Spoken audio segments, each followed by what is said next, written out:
chers frères et sœurs, j'espère que vous allez bien. Je suis très heureux de pouvoir à nouveau partager ces moments avec vous pour avoir des temps de louange ensemble, des temps d'adoration et puis être par la suite à l'écoute de la parole du Seigneur en attendant de pouvoir nous retrouver ensemble à l'église. Il nous tarde ces moments, mais voilà, encore un peu de patience, un peu de courage. Nous n'avons pas encore de date pour la réouverture de notre église, mais nous vous donnerons des indications dès que nous en aurons plus à ce niveau-là. On espère, Dieu voulant, peut-être pour le mois de juillet. Mais voilà, en tout cas, on veut continuer de persévérer, les yeux fixés sur le Seigneur, quelle que soit la situation. Et nous voulons continuer de le rechercher de tout notre cœur, de le célébrer, de le louer, de l'adorer pour tout ce qu'il a fait. Voilà, que Dieu nous conduise encore ensemble dans ces moments. Que Dieu vous bénisse.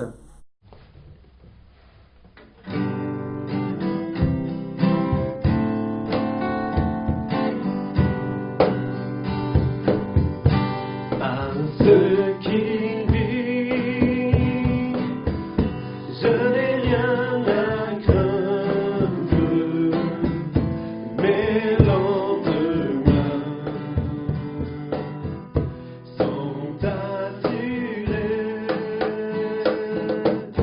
entre ses mains.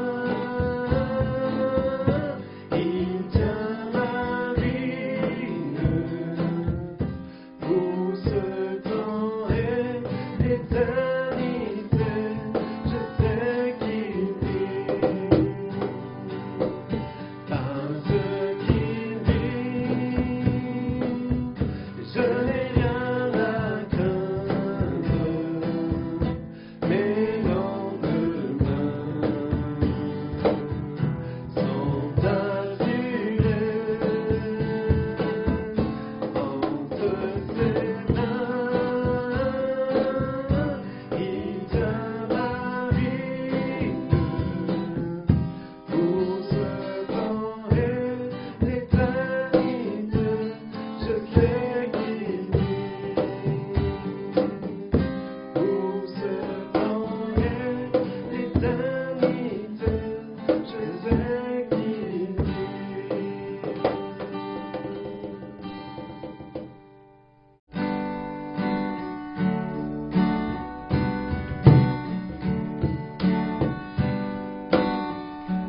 Bénis Dieu, ô mon âme, ô mon âme, rends gloire à son saint nom. Oh, chante comme jamais, ô mon âme, rends gloire à son saint nom.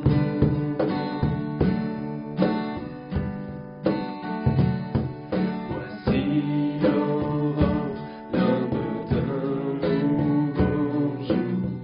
Pour toi un chant doit s'élever devant ce qui m'attend et ce qui pouvait arriver. Qu'à la fin du jour je te chante encore. Bénis le mon âme, oh mon âme, rends gloire à son saint nom. Oh, chante comme jamais, oh mon âme, rends gloire à son saint nom.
chanter un chant d'amour pour mon Sauveur, pour toi Jésus.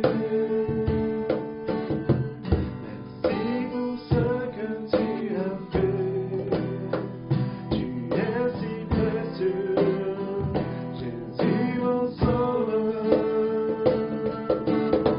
Je suis heureux, tu m'as donné ton nom, et je ne veux pas être ailleurs que dans tes bras d'amour,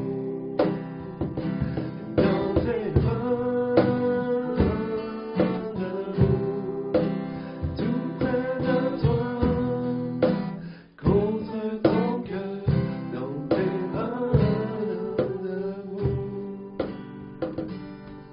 Je veux chanter un chant d'amour pour mon Sauveur, pour toi Jésus.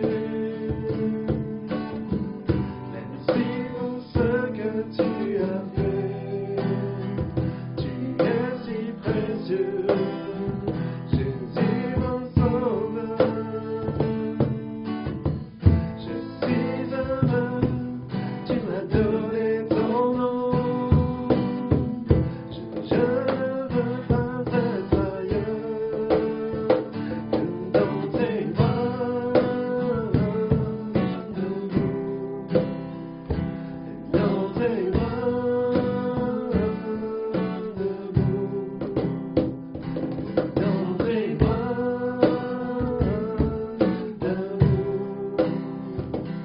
bras d'amour, dans tes bras d'amour, dans tes bras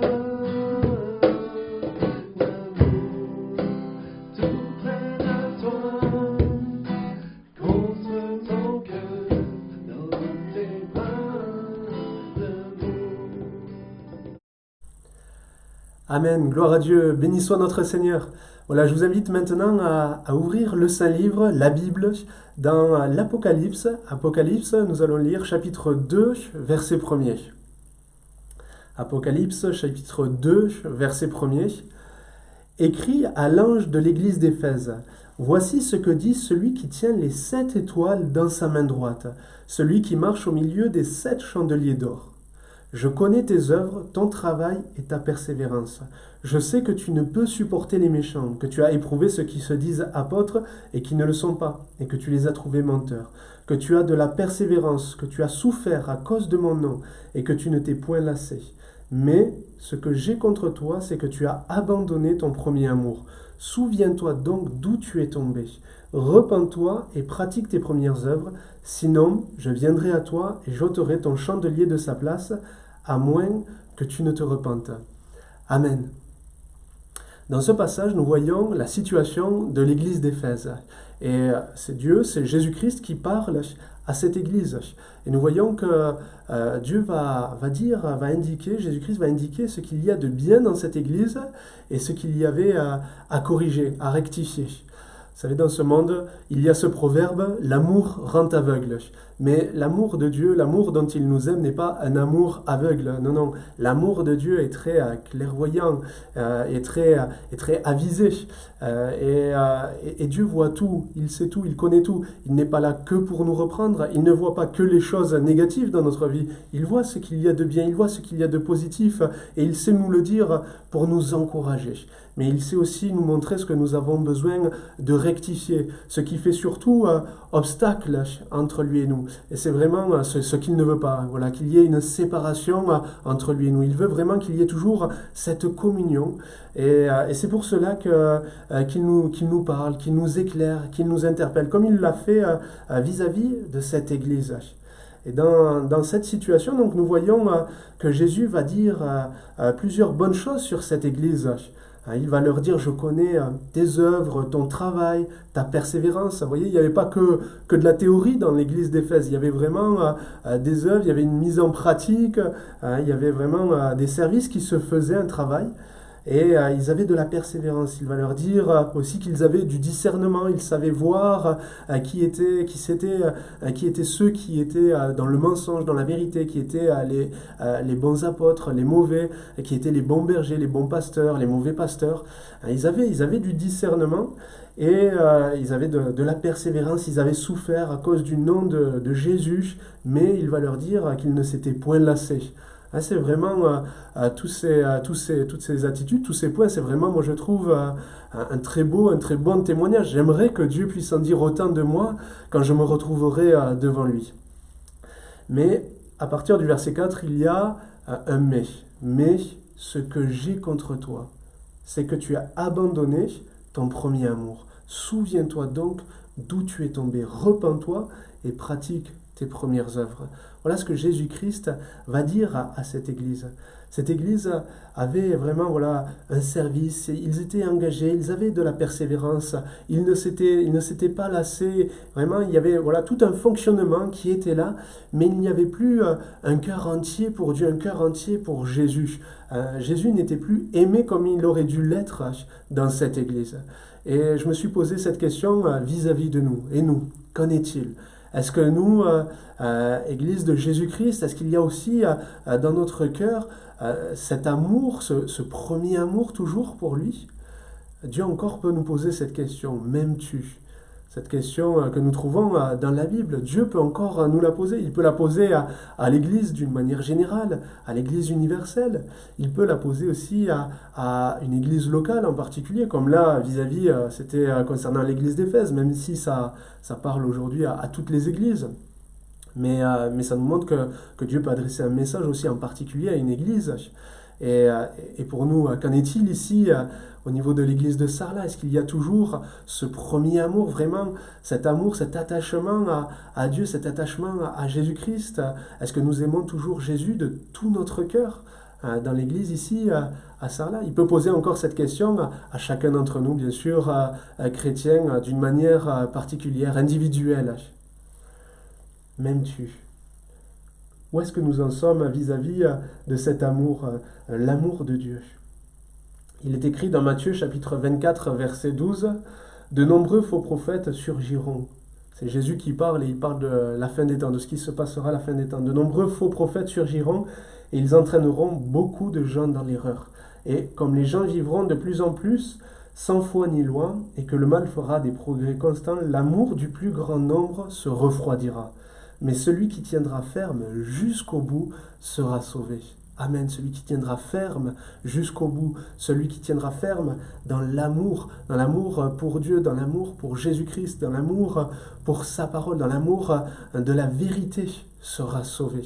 Où est-ce que nous en sommes vis-à-vis de cet amour? Est-ce qu'il y a toujours dans notre cœur ce premier amour? Est-ce que nous répondons à ce commandement? Parce que vous savez que c'est un commandement, Jésus-Christ l'a dit, Matthieu 22, verset 37. Tu aimeras le Seigneur ton Dieu de tout ton cœur, de toute ton âme et de toute ta pensée. C'est le premier et le plus grand commandement. Une sœur cette semaine me disait, une sœur de notre église, me disait que dans son expérience, elle croyait pendant un temps aimer Dieu. Mais elle s'est aperçue qu'en réalité, elle aimait ce que Dieu faisait, elle aimait ses œuvres. Mais il n'y avait pas un réel amour pour sa personne, pour Dieu lui-même. Et elle a réalisé ce manque, et elle a réalisé qu'elle ne connaissait pas Dieu, qu'elle n'avait pas de communion avec lui. Et ça a été pendant un temps ce qu'elle a vécu. Il y a eu un changement par la suite. Mais voyez ce que cette sœur a vécu pendant un temps dans sa vie. Je crois qu'encore aujourd'hui, plusieurs croyants, plusieurs qui se disent chrétiens, peuvent penser aimer Dieu, mais sont dans l'illusion. Aime Dieu plus pour ce qu'il donne que pour lui-même. Aime Dieu par intérêt. Aime Dieu pour s'approcher de lui que quand ils sont dans le besoin, quand ils ont un problème, une difficulté, mais ce n'est pas ça. Aimer Dieu de tout son cœur. Alors comment répondre positivement à cette question que Dieu nous pose aujourd'hui? M'aimes-tu? Comment obéir à ce commandement d'aimer Dieu de tout notre cœur? Peut-être que ça Ça interpelle même quelqu'un, peut-être que ça vous interpelle, même de cette parole, ce verset, que ce soit un commandement dans la Bible d'aimer Dieu, c'est particulier. Est-ce que, est-ce que vous aimez sur commande, vous? Hein, on n'aime pas quand on nous demande, quand on nous oblige d'aimer. Mais c'est pas comme ça qu'il faut voir ce verset. Hein, derrière ce verset, il nous faut voir une invitation de Dieu à considérer son amour justement, son amour envers chacun d'entre nous, une invitation à nous laisser envahir, à nous laisser remplir par son amour. Voyez. Et c'est ce qu'on va voir aujourd'hui, c'est ce que j'aimerais voir avec vous. On va voir 3 points. Le premier, c'est justement, on va considérer l'amour de Dieu. Le deuxième, on verra qu'est-ce que signifie concrètement aimer Dieu de tout son cœur. Et puis troisièmement, comment retrouver le premier amour. Alors premièrement, considérons l'amour de Dieu. Dieu est amour. Pour aimer Dieu, il nous faut d'abord cela. Il nous faut d'abord réaliser que c'est lui qui nous a aimés le premier. C'est écrit 1 Jean 4, 19. Pour nous l'aimons parce qu'il nous a aimés le premier. Romains 5, 8. Mais Dieu prouve son amour envers nous en ce que lorsque nous étions encore des pécheurs, Christ est mort pour nous. Amen, gloire à Dieu. Oui, parce que lorsque nous étions encore des pécheurs, à cause de nos péchés, nous étions ennemis de Dieu. Mais ça n'a pas empêché Dieu d'agir, d'intervenir, pour venir ici-bas, pour envoyer Jésus-Christ, son Fils unique. Dieu lui-même s'est fait homme. Il est venu sur cette terre en la personne de Jésus-Christ pour venir nous sauver, pour venir nous secourir et pour nous donner de connaître Dieu, d'être en communion avec lui, de recevoir son amour et d'être libéré. Et pour cela, Jésus-Christ est allé jusqu'au bout. Il a donné volontairement sa vie à la croix. Il s'est offert en sacrifice. Il a pris sur lui nos péchés, notre condamnation. Voilà l'amour de Dieu. Dieu prouve son amour. Dieu ne nous montre pas simplement son amour par des paroles, mais il y a eu des actes, l'œuvre de Jésus-Christ à la croix. Voilà ce qu'il y a de plus grand, là où Dieu a mis le comble à son amour pour chacun d'entre nous. Il est écrit, Jean 3,16, vous connaissez ce verset, Dieu a tant aimé le monde qu'il a donné son Fils unique, Jésus-Christ, afin que quiconque croit en lui ne périsse point, mais qu'il ait la vie éternelle.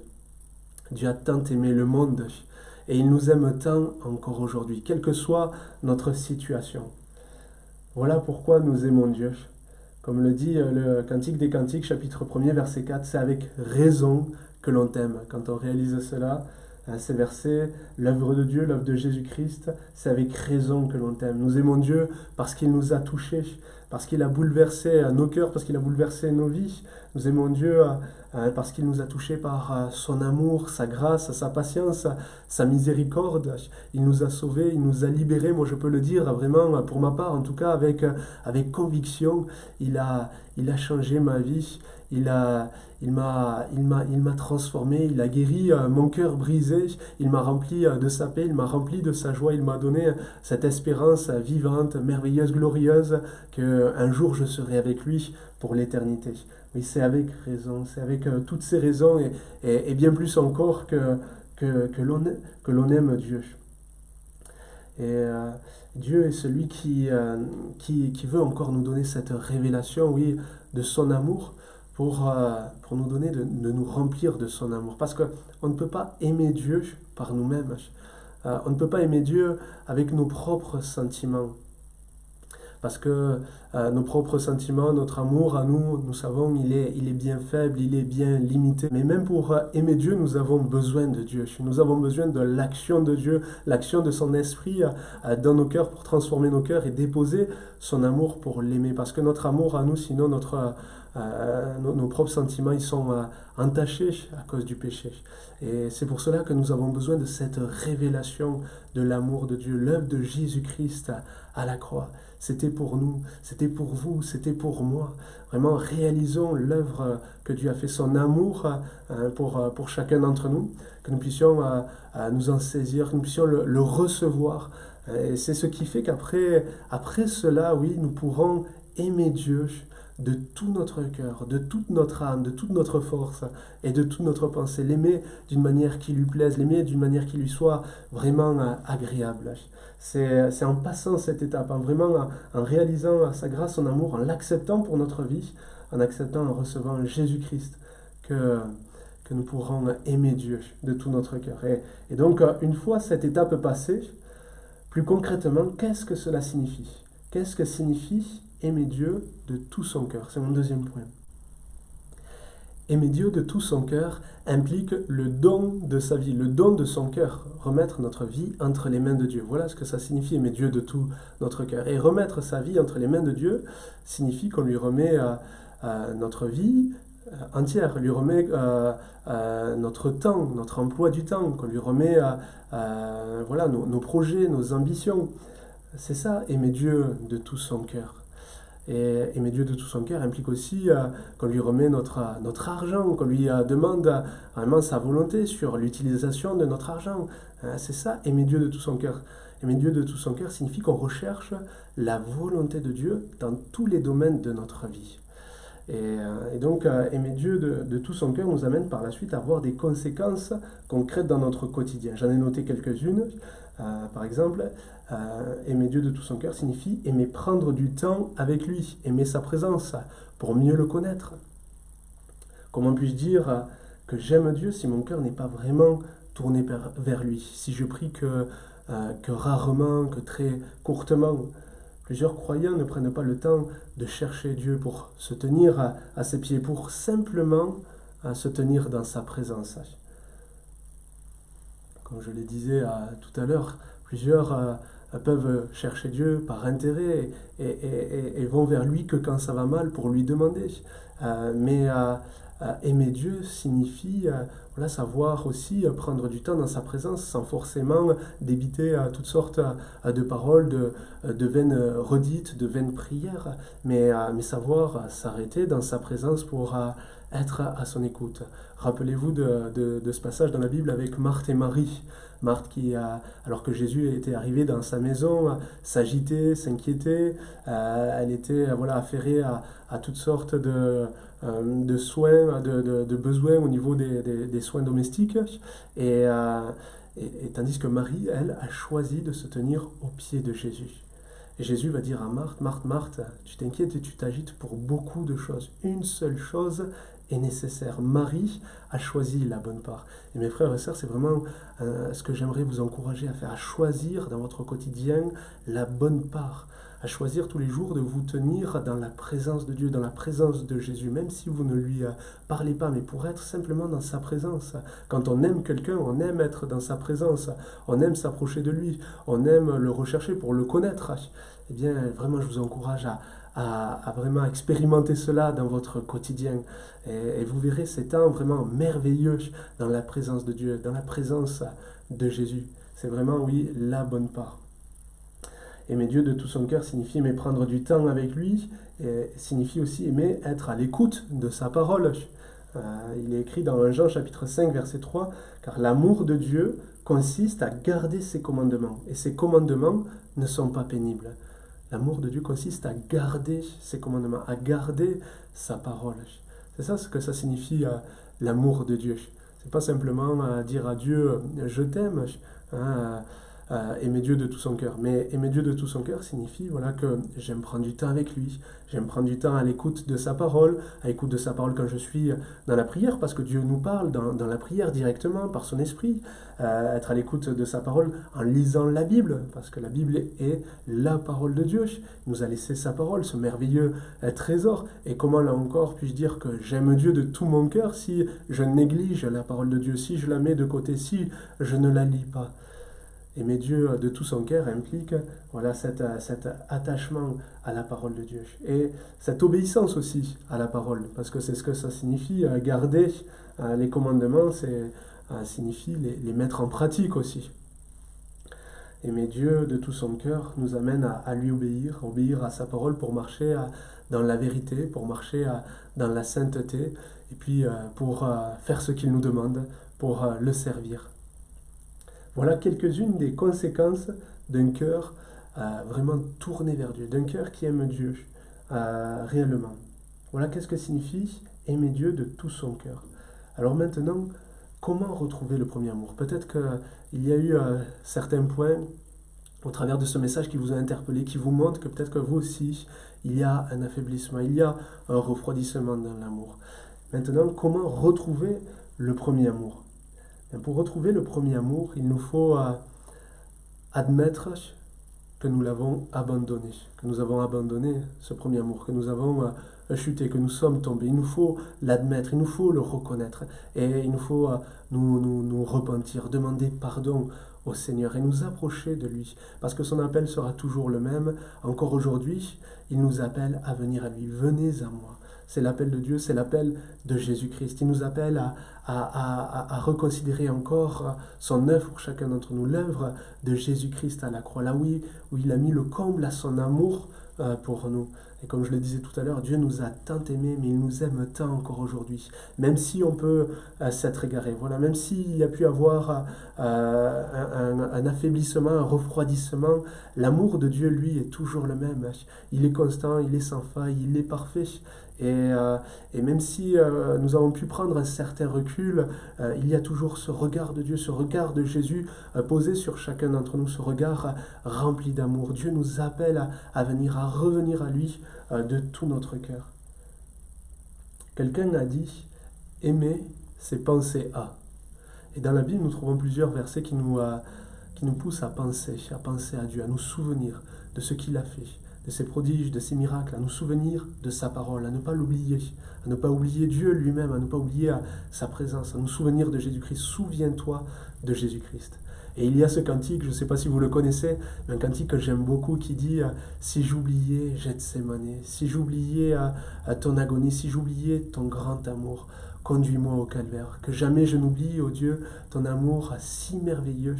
Garde toujours devant mes yeux le Christ mourant en croix. » C'est vraiment ma prière, et pour moi, mais c'est ma prière aussi pour nous, pour vous mes frères et sœurs, pour chacun d'entre nous, pour ceux qui ne connaissent pas le Seigneur, que le Seigneur puisse vraiment nous éclairer, se révéler à nous, nous mettre vraiment devant, toujours garder devant nos yeux son œuvre, ce qu'il a fait pour chacun d'entre nous, l'œuvre de Jésus-Christ à la croix.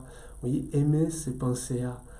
Aimer, c'est penser à. Que nous puissions vraiment nous appliquer à penser à Dieu, à penser à Jésus-Christ tous les jours dans notre quotidien, à penser à son œuvre à la croix pour chacun d'entre nous, pour que nous puissions marcher dans ses voies, pour que nous puissions être sauvés, pour que nous puissions le servir, que nous puissions penser à sa parole, pour que nous puissions la garder, vraiment la serrer contre nos cœurs. C'est ce qui amènera à ce renouvellement dans l'amour pour Dieu. C'est ce qui amènera tout à nouveau ce premier amour.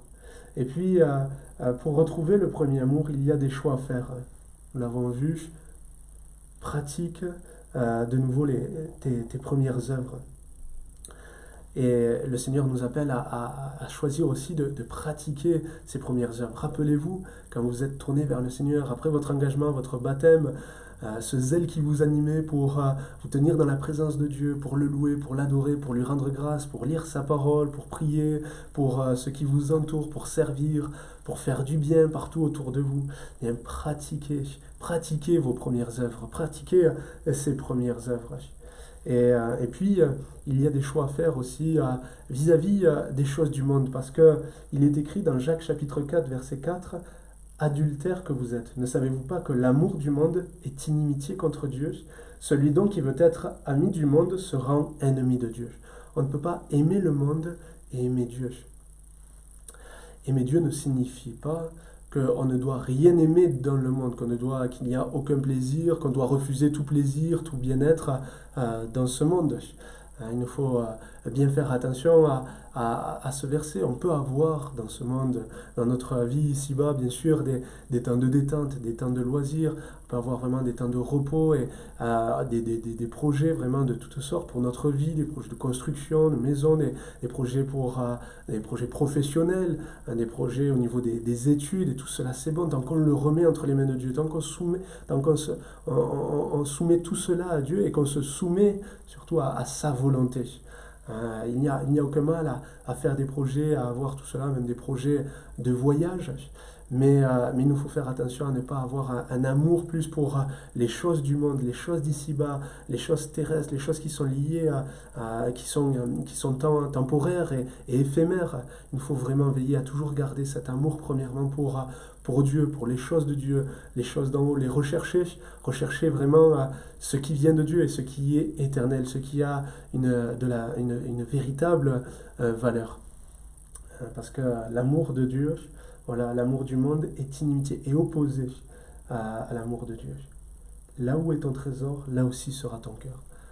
Si votre trésor est dans les choses du monde, dans ces choses ici-bas, dans des choses matérielles, eh bien c'est là où sera votre cœur. Si votre trésor est dans ce qui est spirituel, dans les choses de Dieu, dans sa présence, dans sa parole, c'est là que sera votre cœur.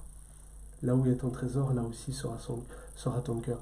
Alors, mes frères et sœurs, je vous encourage vraiment à veiller, à demander au Seigneur du discernement pour qu'il vous montre. C'est peut-être les choix qu'il y a à faire, les choses futiles, inutiles qu'il y a à mettre de côté, parce que ce n'est pas en passant des heures devant la télé ou devant l'ordinateur, les réseaux sociaux, que nous retrouverons le premier amour.